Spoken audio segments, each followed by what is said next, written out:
অনুরাগটা পাবেন কি করে? অনুরাগ পাওয়ার জন্য যেটা প্রয়োজন সেটা আমরা আস্বাদন করি গরুর, পক্ষীরাজ গরুর এবং কাক ভূষণ্ডির মুখে। এটা রামচরিত মানসে তুলসীদাস গোস্বামী উল্লেখ করেছেন বড় মর্মে। এইটুকু আপনাদের শ্রবণের আহ্বান করছে, একটু ধৈর্যশীল হয়ে একটু অনুরাগ নিয়ে শ্রবণ করুন। দেখুন, অনুরাগ আসবার জন্য আমি প্রথমে সংস্কারের কথা বলেছি, দ্বিতীয় বলবো আমাদের মস্তিষ্ক মনটা শুদ্ধ করতে। একটা জিনিস বলি, ঘরে গিয়ে আজকাল দেখবেন যাদের একটু সামর্থ্য আছে বাড়ি গিয়ে দেখবেন সব সেট করা, পালঙ্ক সেট, ড্রেসিং টেবিল, কি বলে ওকে, খাবার ডাইনিং টেবিল, সব সেট আছে ঘরে। আসলে ব্রেনটাই সেট নেই, মস্তিষ্কটাই, মানে যা আয়োজন করেছি সব নিজের ভোগের বা সুখের জন্য। ব্রেন বা স্মৃতিশক্তি রাধারানীর সুখের জন্য আয়োজন ঘরে করেনি। এই ব্রেন সেটটাই আমাদের হয়। ডাইনিং সেট, কি বলে মাস্টার, কত রকম সেট করা ঘরে, সব সেট আছে, ব্রেনটাই সেট হয়নি। তোমাকে আনন্দ কি করে দেব, তোমাকে সুখ কি করে দেব, এটি ঘরে আছে তোমাদের? যদি না থাকে তো জানবে এই মস্তিষ্কর প্রাণ সেট না হলে ঘরে সব সেট সাজিয়ে রাখলেও ওখানে শান্তি থাকবে না। আমাদের ঘরে সব আয়োজন আছে ভোগের, শান্তির বড় অভাব। এই শান্তির অভাবের কারণও আছে। সেই কারণটাই কাক ভূষণ্ডী বলছেন গরুরকে। গরুর গিয়েছিলেন কাক ভূষণ্ডীর এই প্রাজ্ঞের কাছে নীলগিরিতে হরিকথা শুনতে। একটা কথা বলি, মোহ কখনো দূর হতে পারে না, আসক্তি কখনো দূর হতে পারে না যদি সাধুমুখে হরিকথা না শ্রবণ করে। এটি নিখিল শাস্ত্রের বিষয়। সাধুমুখে হরিকথা শুনলেন তো মোহ দূর হবে। মোহ দূর করবার, আসক্তি দূর করবার অন্য কোনো মন্ত্র বলে যায়নি শাস্ত্র। সাধুমুখে হরিকথা, এই সাধুমুখে হরিকথায় আমাদের আসক্তি, আমাদের মোহ অন্ধকার দূর করবে। এই জন্য কাক ভূষণ্ডী এই প্রাজ্ঞের কাছে, এই মুক্ত পুরুষের কাছে গেছেন আমাদের পক্ষীরাজ গরু। গিয়ে প্রশ্ন করছেন, আপনি 27 কল্প ধরে নীলগিরিতে ভজন করছেন। 27 কল্প মানে বুঝতে পেরেছেন, এক এক কল্পে ভগবানের এক এক অবতার হয়। এমনই 27 কল্প বসে আছেন ওখানে। বলে 27 কল্প বসে আছেন, তা আপনার এই কাক বেশ কেন, কাক ভূষণ্ডী? আপনি তো মনি ঋষির একটা রূপ নিতে পারতেন, আপনি তো ভগবানের কাছে চেয়ে নিতে পারতেন। 27 কল্প ধরে কাক বেশে আসে কেন? বললেন, আগ বাঁকা হোক কিন্তু রস বাঁকা হয় না। নদী আঁকা বাঁকা হতে পারে, নদীর জল আঁকা বাঁকা হয় না। সোনার আংটি, গলার হার বাঁকা হতে পারে, কিন্তু সোনার মূল্য কম হয় না। তেমনি উনি বলছেন, কাক বেশে থাকি আর মানুষ বেশে থাকি, ভক্তি থাকলেই হলো। ভক্তি থাকলেই হলো। তো ভক্তি তো মনুষ্য রূপ নিতে পারতেন, কাক রূপ কেন নিলেন? আহা, কি মার্মিক কথা দেখুন। বলে, দেখো, মনুষ্য রূপ নিলে আমি ভগবানের এত নিকটে যেতে পারতাম না। বলি কিরকম? বলো, গোবিন্দ শ্রী রামলালা যখন যশোদার কোলে,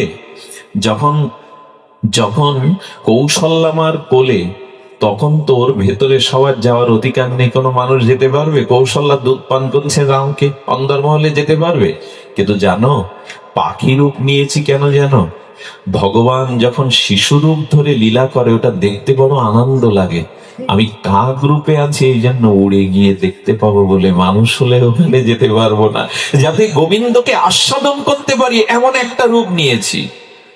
শবরীর রূপ ছিল কুৎসি, তার বর তাকে ঘোমটা উড়ে গেছে বাতাসে দেখে পালিয়েছিল, এত কুরু। কিন্তু সেই শবরীর এটু ফল রামচন্দ্র খেয়েছিলেন। শবরীকে বলেছিলেন, তোমার থেকে সুন্দর এই জগতে কেউ নাই।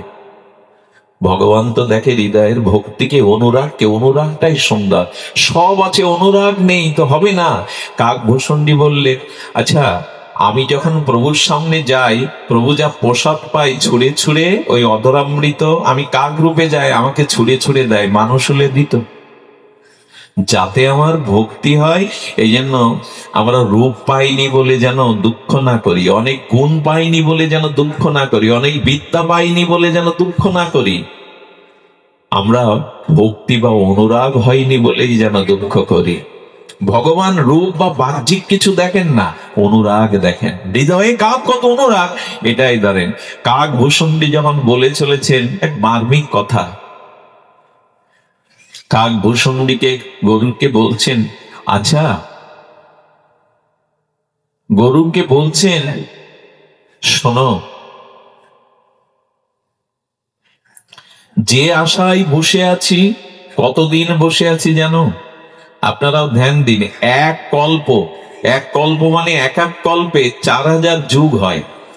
সেই এক কল্পে 4000 যুগে ভগবান একবার আসেন। আমার রামলালা এসেছিলেন, ওই কল্প শেষে তিনি অযোধ্যাবাসীকে নিয়ে নিত্যধামে চলে গেলেন।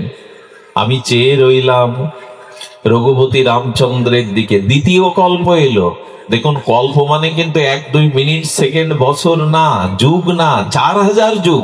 পরের কল্প চেয়ে থাকলাম তার দিকে, বলি আসেনি। বললো না, তিনি নিত্য লীলায় চলে গেলেন। তৃতীয় কল্প, চতুর্থ কল্প, গরুর কানে আঙুল দিয়ে বলছেন আর বলতে হবে না, 4 কল্প ভগবানের দিকে চেয়ে আছেন, আপনার কাছে আসেনি প্রভু। বলে তোমার শোনা এখনো শেষ হয়নি, আরো শ্রবণ করো। 5 কল্প গেল, 6 কল্প গেল, 20 কল্প বলার পরে বলছেন আর বলতে হবে না আপনার। এইবার 20 কল্প অপেক্ষা করছেন তার দিকে চেয়ে, প্রভু আসেনি। 20 কল্প নয়, তবে শোনো গরুর, 27 কল্পে আমি এখানে বসে আছি তার দিকে চেয়ে, অন্য কারো দিকে চাইনি। বলে কি ঘটলো? 27 কল্পে প্রভু রামচন্দ্র যখন অযোধ্যাবাসীকে নিয়ে নিত্যলোকে যাবেন, তবে আমার দিকে একবার ফিরে তাকালেন। এই 27 কল্প পরে আমার দিকে একবার ফিরে তাকালো। ফিরে তাকাবার পরে জিজ্ঞাসা করছে কি চাই বলো, কি চাই বলো। দেখুন, ভগবান বা সদ্গুরুদেব যদি আপনাকে কিছু চাইতে বলে, ফস করে চাইবেন না, দ্রুত চাইবেন না, চাওয়াটা ভুল হতে পারে। গরুর তখন বলছেন আপনি কি চাইলেন, আপনি কি চাইলেন? বলে 27 কল্প যার জন্য অপেক্ষা করেছি, খুব দ্রুত চাইলে হবে? অপেক্ষাটা 27 কল্পের, চাওয়াটাও তো দ্রুত চাইলে হবে। দেখুন, ভগবানের কাছে চাইতে হয়নি। বলে কি চাইলেন আপনি? ভগবানকে বললাম, প্রভু আমার চাওয়ার মতো নিজের যোগ্যতা নাই, তবে এক কাজ করো, তুমি যখন চাইছো না আমি দিচ্ছি। আমার আমার সামর্থ্যে অষ্টসিদ্ধি আছে, 5 প্রকারের মুক্তি আছে। এইভাবে সকল বলে গেলেন। এইগুলো আলাদা আলাদা ব্যাখ্যার প্রয়োজন হয়ে দাঁড়ায়। আমাদের সাযুজ্য, সারূপ্য, সালুক্য, শাস্তি, এভাবে 5 প্রকারের মুক্তি আছে, অষ্টসিদ্ধি আছে। যে সিদ্ধি পেলে আপনি ভগবানের ন্যায় শক্তিশালী অঘটন ঘটাতে পারবেন। এইভাবে যখন ভগবানের কাছে যা যা ছিল, সেই সিদ্ধি, অষ্টসিদ্ধি, পঞ্চমুক্তি, জ্ঞান, বৈরাগ্য, বিবেক, সাযুজ্য, সারূপ্য, সালুক্য, বললেন প্রভু ওগুলো যাদের যাদের দিয়েছো, আর নতুন কিছু আছে দেওয়ার? না, ওই নতুন কিছু না, ওই পুরনো যা দিয়ে আসছে এতকাল, আমি ওইটা চাইনি, আর নতুন কিছু আছে। রঘুপতি রামচন্দ্র ভগবান তখন ওর দিকে একটু তাকাচ্ছে, আর কি চাইতে পারে যে, আর কি চাইতে পারে ও? বললো প্রভু ওই যা দিয়েছো তুমি, ওইগুলি না, আমার ওগুলোতে প্রয়োজন নেই। কাকভূষণটির দিকে চেয়ে গরুর বলছেন কি চাইলেন বলুন না। বলে ওই জন্য তো বলছি 27 কল্প অপেক্ষা করার পরে চাইছি, যা তা চেয়ে তো ভুল করবো না। তবে বললেন প্রভু যদি দিতেই হয়, অনিমা, লঘিমা, গরিমা, অষ্টসিদ্ধি, পঞ্চমুক্তি চাই না, তুমি তোমাকেই আমায় দিয়ে দাও। আমার ভক্তিটাই আমাকে, অনুরাগটাই, যে অনুরাগের কথা বলছিলাম, অনুরাগ আর ভক্তিটা তোমাকেই দিয়ে দাও। প্রভু থমকে দাঁড়ালেন। এরকম চাওয়া সকলেই চাইতে পারে না। আচ্ছা, আমরা যে ভগবানের কাছে বিদ্যা চাই, ধন চাই, প্রতিষ্ঠা চাই, পাণ্ডিত্য চাই, সুখ্যাতি চাই, সবকিছু চাই, কিন্তু লক্ষ্য করেছেন শুভঙ্কর বলল, দাদা আমি আপনার এই দোকানটা দিয়ে দিলাম, আমার দোকানে অনেক কিছু আছে, দিয়ে দিলাম। আচ্ছা, আপনি সন্ধ্যায় আসেন, এই দোকান আপনারই আমি দিয়ে দিলাম। সন্ধ্যায় যাওয়ার পরে দেখছি উনি বাইরে যা যা ছিল দোকানের মধ্যে ঢুকিয়ে 3-4টে তালা মারলেন। এবার যদি বলেন নিন আপনি এই দোকান নিয়ে নেন, চাবিটা কার কাছে? ওনার কাছে। এটা কি দেওয়া হলো? আসলে দোকান দেওয়া মানে দোকানের চাবিটা তুলে দেওয়া। ভগবানকে যেন কাকভূষণটি বলতে চাইছেন, সব দিয়েছে ওটা দেওয়া নয়, বিদ্যা ধন মান ঐশ্বর্য এটা দেওয়া নয়, যেদিন চাবি দেবে অর্থাৎ ভক্তি বা অনুরাগটাই আমার কাছে দেবে, সেই দিন আমি তোমায় পাবো।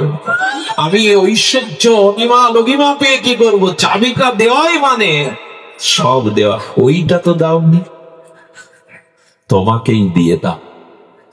দেখুন, চাইতেও জানতে হয়, অনুরাগ না হলে তোমাকেই দিয়ে দাও। কাকভূষণ দিকে তখন বলছেন গরুর, আপনি আর কিছু চাইলেন না, ওটাই চাইলেন? বলে ওটাই তো চাওয়া গো, 56 ব্যঞ্জন রন্ধন করলে কিন্তু একটু লবণ দিলে না, ওটা যেমন আস্বাদন হয় না, তেমন ভক্তি বা অনুরাগ না থাকলে ভগবানকে পেয়েও পাওয়া হয় না। লবণহীন ব্যঞ্জন আস্বাদন হয় না, অনুরাগ বা প্রীতি না থাকলে ভগবানকে পেয়েও পাওয়া হয় না।